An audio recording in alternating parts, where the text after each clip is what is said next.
ધોરણ 12 વાણિજ્ય વ્યવસ્થા અને સંચાલન પ્રકરણ 2 સંચાલનના સિદ્ધાંતો. આજનો ટોપિક સંચાલનની વિચારધારાઓ થોટ્સ ઓફ મેનેજમેન્ટ. સંચાલનની વિચારધારાઓનો અર્થ સમજીએ. સંચાલન શાસ્ત્રીઓ દ્વારા સંચાલન ક્ષેત્રે થયેલા વિવિધ અભ્યાસો અને સંશોધનોના પરિણામે રજૂ થયેલા અભિગમો એટલે સંચાલનની વિચારધારાઓ. તો સંચાલન શાસ્ત્રીઓ જેવા કે ફ્રેડરિક ટેલર, હેનરી ફેયોલ વગેરેએ જ્યારે સંચાલનના સિદ્ધાંતો આપ્યા એ પહેલાં તેમણે કેટલાક અભ્યાસ કર્યા અને કેટલાક સંશોધન કર્યા અને ત્યાર પછી તેમણે પોતાના અનુભવના આધારે સંચાલનના સિદ્ધાંતો રજૂ કર્યા છે.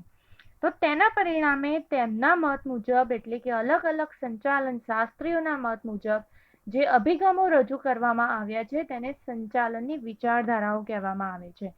તો ફરી એકવાર સંચાલન શાસ્ત્રીઓ દ્વારા સંચાલન ક્ષેત્રે થયેલા વિવિધ અભ્યાસો અને સંશોધનો ના પરિણામે જે અભિગમો રજૂ થયા છે તેને સંચાલનની વિચારધારાઓ કહેવાય.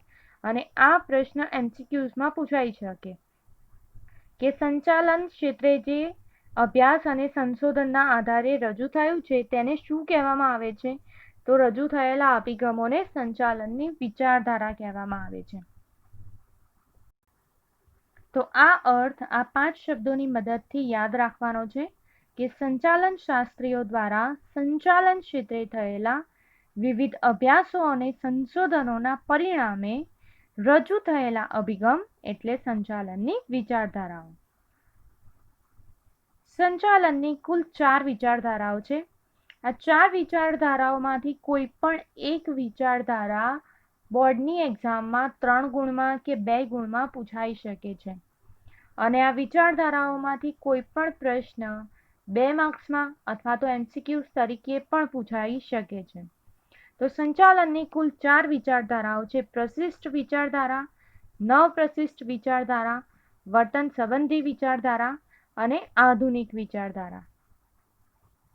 પહેલી વિચારધારા પ્રશિષ્ટ વિચારધારા. એનો અર્થ 19મી સદીના અંત સુધીમાં જે વિચારધારાઓ રજૂ થઈ, ખૂબ જ સરળ અર્થ છે કે 19મી સદીના અંત સુધીમાં જે વિચારધારાઓ રજૂ થઈ તેને પ્રશિષ્ટ વિચારધારાઓ કહેવામાં આવે છે. તો ફરી એકવાર 19મી સદીના અંત સુધીમાં જે વિચારધારાઓ રજૂ થઈ તે વિચારધારાઓને પ્રશિષ્ટ વિચારધારા કહેવામાં આવે છે. આ વિચારધારામાં મુખ્ય પ્રણેતા એટલે કે મુખ્ય પ્રદાન આપનાર લોકો તો Frederick Taylor, Henry Fayol, Max Weber, Gilbert અને હેનરી ગેલ્ટ. તો આ 5 નામ યાદ રાખવાના છે પ્રશિષ્ટ વિચારધારાના 5 પ્રણેતાઓ. પહેલું ફ્રેડરિક ટેલર, હેનરી ફેયોલ. આ બંનેના સિદ્ધાંતો વિશે આપણે અગાઉ પણ ચર્ચા કરી લીધી. અને હેનરી ફેયોલના જેવું જ બીજું નામ છે હેનરી ગેલ્ટ.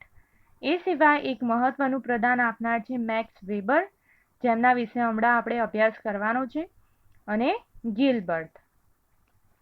તો ફરીથી આ 5 નામ Frederick Taylor, Henry Fayol, Henry Gantt, Max Weber અને ગિલબર્ટ. આ 5 વ્યક્તિઓ મુખ્ય પ્રણેતા છે પ્રશિષ્ટ વિચારધારાના. પ્રશિષ્ટ વિચારધારામાં અલગ અલગ સંચાલન શાસ્ત્રીઓનો ફાળો. એમાં પહેલો ફ્રેડરિક ટેલરનો ફાળો. ફ્રેડરિક ટેલરે વૈજ્ઞાનિક સંચાલનના સિદ્ધાંતો રજૂ કર્યા અને રૂઢિગત પદ્ધતિના સ્થાને તેમણે સમય નિરીક્ષણ અને ગતિ નિરીક્ષણ અપનાવવા માટે કહ્યું. વૈજ્ઞાનિક સિદ્ધાંતોનું મુખ્ય પ્રદાન. તો વૈજ્ઞાનિક સંચાલનના જે 8 સિદ્ધાંતો ફ્રેડરિક ટેલરે આપ્યા તેમાંનું મુખ્ય પ્રદાન હતું ઉત્તેજક વેતન પ્રથા, એટલે કે કર્મચારીઓને પ્રોત્સાહન આપવા માટે વધુ વેતન આપવું જોઈએ, તેમની કક્ષા કરતાં 30%થી 100% વધુ વેતન આપવું જોઈએ. બીજું, વ્યવસ્થા તંત્રમાં વિશિષ્ટીકરણ હોવું જોઈએ, એટલે કે દરેક વ્યક્તિને તેની આવડત અને કૌશલ્ય મુજબ જો કાર્યની સોંપણી કરવામાં આવે તો વિશિષ્ટીકરણનો લાભ ધંધાકીય એકમને મળી શકે છે. અને કાર્ય અને જવાબદારીની વૈજ્ઞાનિક વહેંચણી. તો કાર્ય અને જવાબદારીની વૈજ્ઞાનિક વહેંચણી માટે ફ્રેડરિક ટેલરે વૈજ્ઞાનિક પદ્ધતિ અપનાવવા માટે કહ્યું છે, જેના આધારે વૈજ્ઞાનિક રીતે કર્મચારીઓની નિમણૂક કરવામાં આવે છે અને કર્મચારીઓને સમય અને ગતિ નિરીક્ષણના આધારે કાર્યની સોંપણી કરવામાં આવે છે. બીજો ફાળો હેનરી ફેયોલનો. હેનરી ફેયોલે સંચાલનના સામાન્ય સિદ્ધાંતો આપ્યા છે. આ વારંવાર કહેવામાં આવે છે કે આ પ્રશ્ન MCQsમાં પૂછાઈ શકે છે કે વૈજ્ઞાનિક સંચાલનના પિતા એટલે ફ્રેડરિક ટેલર અને હેનરી ફેયોલે સંચાલનના સામાન્ય સિદ્ધાંતો આપ્યા છે. હેનરી ફેયોલે ધંધાકીય એકમોમાં વિવિધ કાર્યોની સપાટી નક્કી કરી અને કાર્યોની મર્યાદા નક્કી કરવાનો પ્રયત્ન કર્યો. એટલે કે ધંધાકીય એકમમાં હુકમની એકવાક્યતાનો સિદ્ધાંત, દોરવણીની એકવાક્યતાનો સિદ્ધાંત વગેરે જેવા સિદ્ધાંતો આપીને તેમણે ધંધાકીય એકમમાં વિવિધ કાર્યોની સપાટી નક્કી કરી કે ધંધાકીય એકમમાં ઉપરી અધિકારી, તેમના તાબેદારો એમ અલગ અલગ કાર્યની સપાટી હોવી જોઈએ અને દરેક વ્યક્તિનું કાર્ય અલગ અલગ પ્રકારનું હોવું જોઈએ, જેના માટે તેમણે કાર્ય વિભાજનનો સિદ્ધાંત, વ્યવસ્થાનો સિદ્ધાંત વગેરે જેવા સિદ્ધાંતો આપ્યા છે. મેક્સ વેબરનું પ્રદાન. મેક્સ વેબરે અમલદારશાહી વિચારની રજૂઆત કરી. તેમણે જણાવ્યું કે ઉપરી અધિકારી એટલે કે ઉપરી અધિકારીની સપાટી અને તાબેદારોની સપાટી વચ્ચે સ્પષ્ટ ભેદરેખા હોવી જોઈએ. એટલે કે ઉપરી અધિકારી એ તાબેદારો પાસેથી કામ લેવાનું હોય છે, તેથી ઉપરી અધિકારી પાસે સત્તા પણ વધારે હોય છે અને તેની જવાબદારી પણ વધારે હોય છે. તેથી જ ઉપરી અધિકારી અને તાબેદારોની સપાટી વચ્ચે સ્પષ્ટ ભેદરેખા હોવી જોઈએ. પ્રશિષ્ટ વિચારધારામાં ફાળો જોયો એ પછી હવે પ્રશિષ્ટ વિચારધારાની મર્યાદા જોઈએ. ઔદ્યોગિક ક્રાંતિ થયા પછી ધંધાકીય એકમના સ્વરૂપ અને કદમાં બદલાવ થયો અને તેના કારણે પ્રશિષ્ટ વિચારધારાની મર્યાદાઓ જણાવવા લાગી. કારણ કે જેમ જેમ સમયમાં પરિવર્તન આવતું જાય તેમ તેમ ધંધાકીય એકમના સ્વરૂપ અને કદમાં બદલાવ આવતો જાય. તો એ જ રીતે ઔદ્યોગિક ક્રાંતિ થયા પછી ધંધાકીય એકમના સ્વરૂપ અને કદમાં બદલાવ થયો અને પ્રશિષ્ટ વિચારધારાની મર્યાદાઓ જણાવવા લાગી.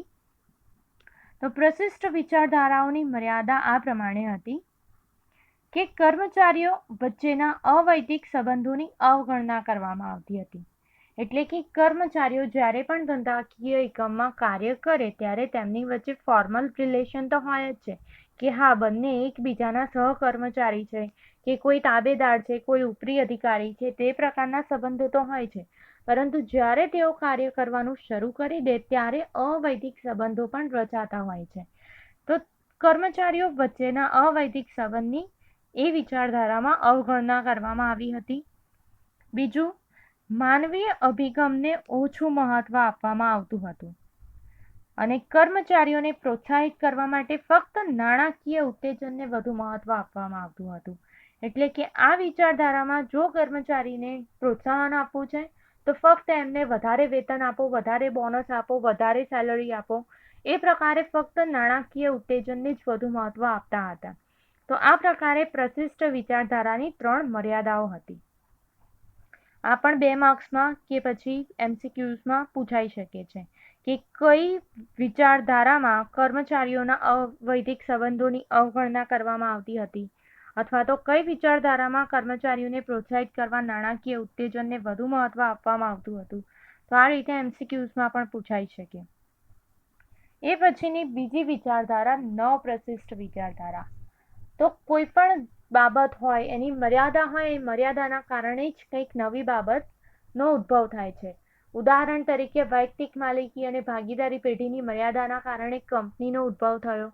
તે જ રીતે પ્રશિષ્ટ વિચારધારાની મર્યાદાના કારણે નવપ્રશિષ્ટ વિચારધારાની જરૂરિયાત ઊભી થઈ. હવે નવપ્રશિષ્ટ વિચારધારાનો અર્થ સમજીએ. સંચાલનની પ્રશિષ્ટ વિચારધારાની કેટલીક ખામીઓને દૂર કરવા માટે કેટલાક સંચાલન શાસ્ત્રીઓએ તેમાં સુધારા કરી નવા અભિગમો પ્રસ્થાપિત કર્યા. તેને નવપ્રશિષ્ટ વિચારધારાઓ કહે છે. તો જેમ મેં આગળ કહ્યું કે પ્રશિષ્ટ વિચારધારાઓની કેટલીક મર્યાદા હતી અને આ મર્યાદા, આ ખામીઓને દૂર કરવા માટે સંચાલન શાસ્ત્રીઓએ તે વિચારધારામાં કેટલાક સુધારા કરીને પોતાના નવા અભિગમ પ્રસ્થાપિત કર્યા, જેને નવપ્રશિષ્ટ વિચારધારા કહે છે. તો આ અર્થ પણ આ 5 શબ્દોની મદદથી યાદ રાખી શકાય અને ખૂબ જ સરળ અર્થ છે કે પ્રશિષ્ટ વિચારધારાની ખામીઓને દૂર કરવા માટે કેટલાક સંચાલન શાસ્ત્રીઓએ તેમાં સુધારા કરીને નવા અભિગમો પ્રસ્થાપિત કર્યા, જેને નવપ્રશિષ્ટ વિચારધારા કહે છે. નવપ્રશિષ્ટ વિચારધારાનો સમયગાળો તો 20મી સદીની શરૂઆત. પ્રશિષ્ટ વિચારધારાઓ ક્યારે રજૂ થઈ હતી? આગળની પ્રશિષ્ટ વિચારધારાઓ 19મી સદીના અંતમાં અને આ નવપ્રશિષ્ટ વિચારધારાઓ 20મી સદીની શરૂઆતમાં. તેના મુખ્ય પ્રણેતા ઓસ્ટ્રેલિયન ઔદ્યોગિક મનોવૈજ્ઞાનિક એલ્ટન મેયો. આ નામ તો ખાસ યાદ રાખવું કે નવપ્રશિષ્ટ વિચારધારાના મુખ્ય પ્રણેતા કોણ છે? તો ઓસ્ટ્રેલિયન ઔદ્યોગિક મનોવૈજ્ઞાનિક એલ્ટન મેયો. તે ઓસ્ટ્રેલિયન હતા, ઔદ્યોગિક મનોવૈજ્ઞાનિક હતા. તે સિવાય નવપ્રશિષ્ટ વિચારધારામાં બીજા કેટલાક લોકોએ પણ ફાળો આપ્યો છે. તો એલ્ટન મેયો, રેન્સિસ લિકર્ટ, હર્ઝબર્ગ, ક્રિસ આર્કિડીસ, મેકગ્રેગર અને માસ્લો. આની આગળની વિચારધારા પ્રશિષ્ટ વિચારધારાના મુખ્ય પ્રણેતા કેટલા હતા? 5. કયા 5 પ્રણેતા? Frederick Taylor, Henry Fayol, Henry Gantt, Max Weber અને ગિલબર્ટ. અને આ વિચારધારા નવપ્રશિષ્ટ વિચારધારામાં કુલ 6 નામ છે. એમાંથી એક નામ તો ખાસ યાદ રાખવાનું જ છે, જે છે એલ્ટન મેયો. અને છેલ્લું નામ છે માસ્લો. આ પણ આગળના ચેપ્ટરમાં ભણવામાં આવશે. અબ્રાહમ માસ્લો એવું એમનું પૂરું નામ છે. એ સિવાયના નામ યાદ રાખીએ તો એલ્ટન મેયો, પછી રેન્સિસ લિકર્ટ, હર્ઝબર્ગ, ક્રિસ આર્કિડીસ, મેકગ્રેગર, માસ્લો. આ 6 નામ યાદ રાખવાના. ત્યાર પછી નવપ્રશિષ્ટ વિચારધારામાં એલ્ટન મેયોનું ખાસ પ્રદાન છે. તો એલ્ટન મેયોએ હોર્થોન પ્રયોગ કર્યો હતો. હોર્થોન પ્રયોગ તેમણે એક ઇલેક્ટ્રિકલ કંપનીની અંદર કર્યો. આ પ્રયોગ ઘણા વર્ષો સુધી ચાલ્યો અને તેમણે કુલ 4 પ્રયોગ કર્યા. અને આ હોર્થોન નામની કંપનીની અંદર પ્રયોગ કરવામાં આવ્યો હતો, તેથી તેને હોર્થોન પ્રયોગના નામે ઓળખવામાં આવે છે. તો તેમણે જે પ્રયોગ કર્યા હતા તેના આધારે તે જાણી શક્યા કે કર્મચારીઓને ફક્ત પ્રોત્સાહિત કરવા માટે નાણાકીય પ્રોત્સાહન જ ન આપવું જોઈએ, પરંતુ કર્મચારીઓને પોતાના રિવ્યૂઝ એટલે કે તેમના શું આઈડિયાઝ છે, તે શું વિચારે છે, તે પણ એમને બોલવા માટેનો મોકો આપવો જોઈએ, એટલે કે એમને બોલવા માટે પ્રોત્સાહિત કરવા જોઈએ, જેના કારણે પણ કર્મચારીઓ પ્રોત્સાહિત થાય છે. તો તેમણે ઇન્ટરવ્યૂઝ લીધા કર્મચારીઓના અને કર્મચારીઓને પહેલાં તો તેમણે કેટલાક સવાલ પૂછ્યા અને ત્યાર પછી કર્મચારીઓ પોતે એમની સાથે શું શેર કરવા માંગે છે તે પણ એમણે જાણ્યું.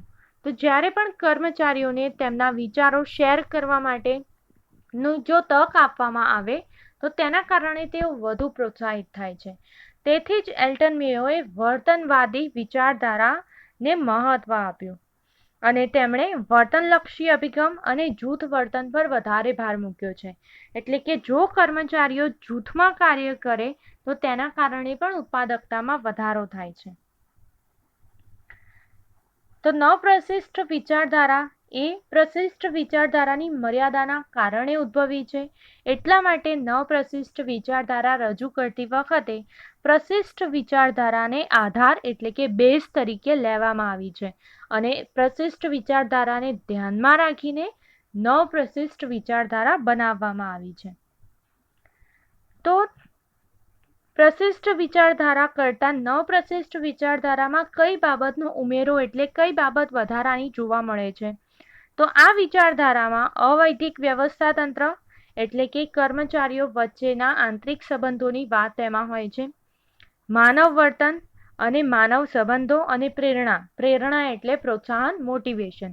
આ 4 બાબતનો આ વિચારધારામાં ઉમેરો કર્યો. આ વિચારધારાની મુખ્ય 3 પેટા શાખાઓ છે: સામાજિક તંત્ર વિચારધારા, સામાજિક વ્યવસ્થા વિચારધારા અને માનવ વર્તનવાદી અને માનવ સંબંધો વિચારધારા. આ 3 નામ પણ MCQsમાં કે 2 માર્ક્સમાં પૂછાઈ શકે છે કે નવપ્રશિષ્ટ વિચારધારાની મુખ્ય 3 પેટા શાખાઓ જણાવો. તો ફક્ત અહીંયા નામ જ યાદ રાખવાના છે: સામાજિક તંત્ર વિચારધારા, સામાજિક વ્યવસ્થા વિચારધારા, માનવ વર્તનવાદી અથવા માનવ સંબંધો વિચારધારા. તો આ ત્રીજું નામ હતું, એના ઉપરથી આ ત્રીજી વિચારધારાનો ઉદ્ભવ થયો છે, વર્તન સંબંધિત વિચારધારા. વર્તન સંબંધિત વિચારધારા અને બીજું માનવ વર્તનવાદી વિચારધારા તરીકે પણ ઓળખવામાં આવે છે, જે માનવ સંબંધો સાથે સંકળાયેલી છે. ધંધાકીય એકમમાં એટલે કે ઉદ્યોગોમાં માનવી કેન્દ્ર સ્થાને હોય છે. આ પણ એક MCQs હોઈ શકે કે ધંધાકીય એકમમાં અથવા ઉદ્યોગોમાં કોણ કેન્દ્ર સ્થાને હોય છે? તો માનવી. તેથી જ માનવીના હેતુ, ગમો, અણગમો, વલણ વગેરેનો અભ્યાસ કરીને તેમની કાર્યસંતોષ અને કાર્યક્ષમતા વધારવા પર ભાર મૂકવામાં આવ્યો છે. એટલે વર્તન સંબંધિત વિચારધારામાં માનવીને અથવા માનવ સંબંધોને કેન્દ્ર સ્થાને મૂકવામાં આવ્યા છે અને માનવી કેન્દ્ર સ્થાને હોય છે. તેથી માનવી એટલે કે કર્મચારીઓના હેતુ, તેમના વ્યક્તિગત હેતુઓ, તેમનો ગમો અણગમો, તેમનું વલણ વગેરેનો અભ્યાસ કરીને કર્મચારીઓમાં કાર્યસંતોષ અથવા કાર્યક્ષમતા વધારવા પર ભાર મૂકવામાં આવ્યો છે. પ્રોફેસર ઉર્વિકે કહ્યું છે કે તમે તમારા માણસોને સાચવો, તમારા માણસો બાકીનું તમારું બધું સાચવી લેશે. આ પણ આપણે પ્રકરણ 1માં કર્મચારી વ્યવસ્થામાં ચર્ચા કરી હતી. તો આ પ્રશ્ન પણ MCQsમાં પૂછાઈ શકે કે તમે તમારા માણસોને સાચવો, તમારા માણસો બાકીનું તમારું બધું સાચવી લેશે. આ વાક્ય અથવા તો આ વિધાન કોણે આપ્યું છે? તો પ્રોફેસર ઉર્વિકે. હવે વર્તન સંબંધી વિચારધારામાં શેનો સમાવેશ થાય છે તે જોઈએ. તો વર્તન સંબંધી વિચારધારામાં આંતરમાનવીય સંબંધો, અભિપ્રેરણ, નેતૃત્વ, માહિતી સંચાર પ્રક્રિયા અને ઔદ્યોગિક ઝઘડાઓના નિકાલનો સમાવેશ થાય છે. તો આ વર્તન સંબંધી વિચારધારા છે, માનવ સંબંધો ઉપર આધારિત છે. તેથી આ બધા જ પોઈન્ટ્સ કર્મચારીઓ સાથે સંકળાયેલા છે. તો આ વિચારધારામાં આંતરમાનવીય સંબંધો એટલે કર્મચારી વચ્ચેના અથવા કર્મચારી અને ઉપરી અધિકારી કે તાબેદારો વચ્ચેના સંબંધો, અભિપ્રેરણ એટલે પ્રેરણા અથવા મોટિવેશન, નેતૃત્વ એટલે લીડરશિપ, માહિતી સંચારની પ્રક્રિયા જે ઉચ્ચ સપાટીથી મધ્ય અને નિમ્ન સપાટી તથા નિમ્નથી ઉચ્ચ સપાટી તરફ હોય છે તે, અને ઔદ્યોગિક ઝઘડાઓનો નિકાલ વગેરેનો સમાવેશ થાય છે. વર્તન સંબંધિત વિચારધારાની પણ કેટલીક મર્યાદાઓ હતી.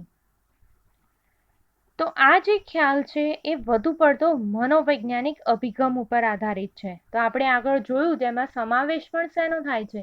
જે કર્મચારીઓ સાથે સંકળાયેલી બાબતો છે તેનો જ સમાવેશ થાય છે. એટલે કે આ અભિગમ એ વધુ પડતો મનોવૈજ્ઞાનિક અભિગમ છે અને તેથી આ અભિગમમાં આર્થિક પરિબળ એટલે કે નફો, ઉત્પાદન વગેરેની અવગણના કરવામાં આવે છે. તેના વિશે વિચારવામાં આવતું જ નથી. અને આની મુખ્ય મર્યાદા એ છે કે કેટલાક લેખકોના મત મુજબ ઉત્પાદકતાના ભોગે માનવ સંબંધોની જાળવણી થઈ શકે નહીં. એટલે કે જો ઉત્પાદકતાને ધ્યાનમાં ન રાખવામાં આવે અને ફક્ત કર્મચારીઓ વચ્ચેના સંબંધોની જ વાત કરવામાં આવે તો તેના કારણે ઉત્પાદનમાં પણ વધારો ન થાય અને માનવ સંબંધો પણ વ્યવસ્થિત રીતે જળવાઈ શકે નહીં. ચોથી વિચારધારા આધુનિક વિચારધારા. ઈસવીસન 1960 પછી ઉદ્યોગ ધંધામાં પરિવર્તન આવ્યું અને તેના કારણે વિશિષ્ટ અભિગમની જરૂરિયાત ઊભી થઈ. કારણ કે એ સમય દરમિયાન સંચાલકોનો વિશિષ્ટ વ્યવસાયિક વર્ગ ઊભો થયો. કારણ કે આ દરેક વિચારધારાઓના કારણે ધંધાકીય એકમમાં સંચાલનમાં પરિવર્તન આવતું ગયું અને આ પરિવર્તનોના કારણે સંચાલકોનો વિશિષ્ટ વ્યવસાયિક વર્ગ ઊભો થયો અને તેના કારણે વિશિષ્ટ અભિગમની જરૂરિયાત પણ ઊભી થઈ. આધુનિક વિચારધારા શેની હિમાયત અથવા તો ભલામણ કરે છે? તો આધુનિક વિચારધારાના મત મુજબ સંચાલનની સાથે મનોવિજ્ઞાન, સમાજશાસ્ત્ર, આંકડાશાસ્ત્ર, ગણિતશાસ્ત્ર, કમ્પ્યુટર અને ઇન્ફોર્મેશન ટેકનોલોજીનો ઉપયોગ વગેરે થવો જોઈએ. તો આધુનિક વિચારધારા ફક્ત મેનેજમેન્ટ ઉપર જ ધ્યાન નથી આપવાનું કહેતી, પરંતુ મેનેજમેન્ટની સાથે મનોવિજ્ઞાન, સમાજશાસ્ત્ર, આંકડાશાસ્ત્ર, ગણિતશાસ્ત્ર અને કમ્પ્યુટર અને ઇન્ફોર્મેશન ટેકનોલોજીના ઉપયોગની પણ હિમાયત કરે છે. એટલે કે આ દરેકે દરેક બાબતનો ઉપયોગ ધંધાકીય એકમમાં સંચાલનની સાથે થવો જોઈએ. આધુનિક વિચારધારામાં ફાળો, પ્રદાન અથવા યોગદાન. તો આધુનિક વિચારધારામાં કુંતજ અને ઓર્ડોનલ, જ્યોર્જ આર ટેરી આ બંનેની વ્યાખ્યા આપણે પ્રકરણ 1માં સમજ્યા હતા. સંચાલનની વ્યાખ્યા કુંતજ અને ઓર્ડોનલે પણ આપી છે અને જ્યોર્જ આર ટેરીએ પણ આપી છે. અને આ બંનેનો ફાળો આધુનિક વિચારધારામાં પણ રહેલો છે. ત્યાર પછી પીટર ડ્રકરનું પણ સંચાલન ક્ષેત્રે આગવું પ્રદાન રહેલું છે અને પીટર ડ્રકરને આધુનિક સંચાલનના પિતા તરીકે પણ ઓળખવામાં આવે છે. એટલે તેમનું પ્રદાન આધુનિક વિચારધારામાં છે. વિલિયમ ઓચી અને સી.કે. પ્રહલાદ. તો આમ 5 નામ યાદ રાખવાના છે. આધુનિક વિચારધારામાં આ 5 સંચાલન શાસ્ત્રીઓએ ફાળો આપ્યો છે: કુંતજ અને O'Donnell, George R Terry, Peter Drucker, William Ouchi અને સી.કે. પ્રહલાદ. તો એક્ઝામની અંદર આમાંથી કોઈ પણ નામ આપેલું હોય કે આધુનિક વિચારધારામાં ફાળો આપનાર સંચાલન શાસ્ત્રી કોણ હતા, તો એમાંથી બીજા 4 નામ તમને કોઈક અલગ આપ્યા હોય અને એક નામ તમને આમાંથી કોઈ એક આપેલું હોઈ શકે. એટલા માટે દરેકે દરેક વિચારધારામાં ફાળો આપનાર વ્યક્તિઓના નામ યાદ રાખવા જરૂરી છે. તો આમ આજે આપણે સંચાલનની વિચારધારાનો અર્થ અને કુલ 4 વિચારધારાઓ વિશે અભ્યાસ કર્યો: પ્રશિષ્ટ વિચારધારા, નવપ્રશિષ્ટ વિચારધારા, વર્તન સંબંધિત વિચારધારા અને આધુનિક વિચારધારા.